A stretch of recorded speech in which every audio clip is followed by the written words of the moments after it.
အညာအလူတွေမှာကျွေးတယ်ဘူးသီးဝယ်ရိုးသပြုံးလေးချက်စားကြည့်ရအောင်စားအုပ်တွေဖတ်ရင်စားအုပ်ထဲဟင်းတွေချက်စားခြင်းကြတဲ့သူတွေရှိကြလား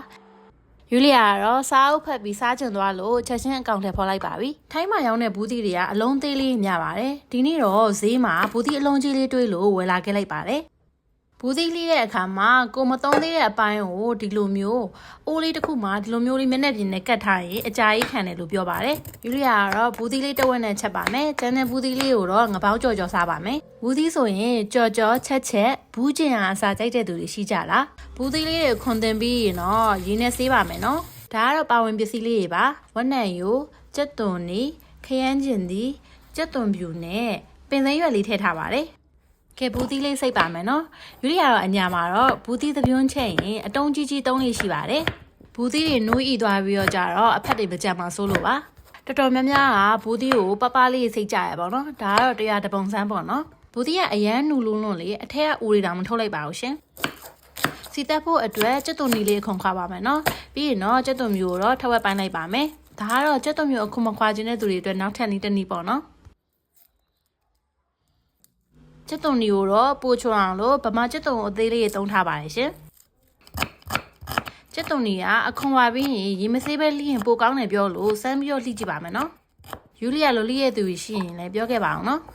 ကဲပြီးရင်တော့ဘူးသီးတစ်ပြုံးရဲ့အသက်ပင်စိမ်းလေးတင်ထားပါမယ်တချို့ကလည်းနန်းနန်းမင်းတို့ရှမ်းနန်းနန်းတို့အုပ်ကြရဲပြောရဲပေါ့နော်ကျက်သွန်မျိုးလေးတွေကိုလည်းဒီလိုမျိုးပဲခက်ကြမ်းကြမ်းစိတ်ထားလိုက်ပါမယ်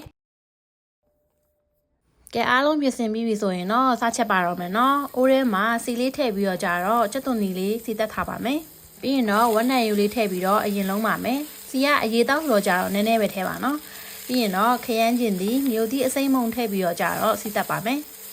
ငပီလေးလည်းနည်းနည်းထည့်ပါအောင်မယ်နော်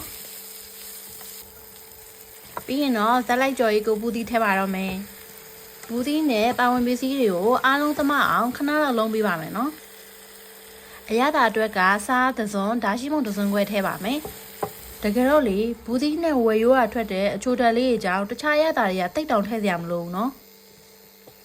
ခဏလောက်လုံးပြီးသွားရင်ဆိုရင်တော့ရေထည့်ပြီးတော့တဲပါတော့မယ်နော်ဘူးသီးရဲ့စားကြောက်ပြုတ်သီးနဲ့ကျွန်းလို့ရတယ်လို့ဝယ်ရိုးကြက်ရိုးကြိုက်တာသုံးလို့ရပါတယ်ရှင်ထဲထားတဲ့ရေလေးပွက်ပွက်ဆူလာပြီဆိုရင်တော့ငပြာရည်ထည့်ပါမယ်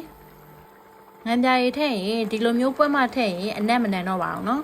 မီးအေးနဲ့ခက်ကြကြတဲပြီးသွားပြီဆိုရင်တော့ဘူးသီးလေးတွေနူးလာပါပြီကိုလိုချင်နဲ့အပြော့အမာနေထားရောက်ပြီဆိုရင်တော့နောက်ဆုံးအဆင့်ပင်စိမ်းရွက်လေးအုပ်ပါမယ်နော်ပင်စိမ်းနဲ့လေးမှုရအောင်ခဏလောက်အဖုံးလေးအုပ်တယ်ထားပြီးရင်တော့အရန်ကုန်မွေးပြန်းနဲ့ဘူးသီးဝယ်ရိုးသပြုံးဟင်းလေးရပါပြီအညာမှာတော့ဘူးသီးဝယ်ရိုးပြွန်းကြမယ်ဆိုပြီးပြောကြရပေါ့နော်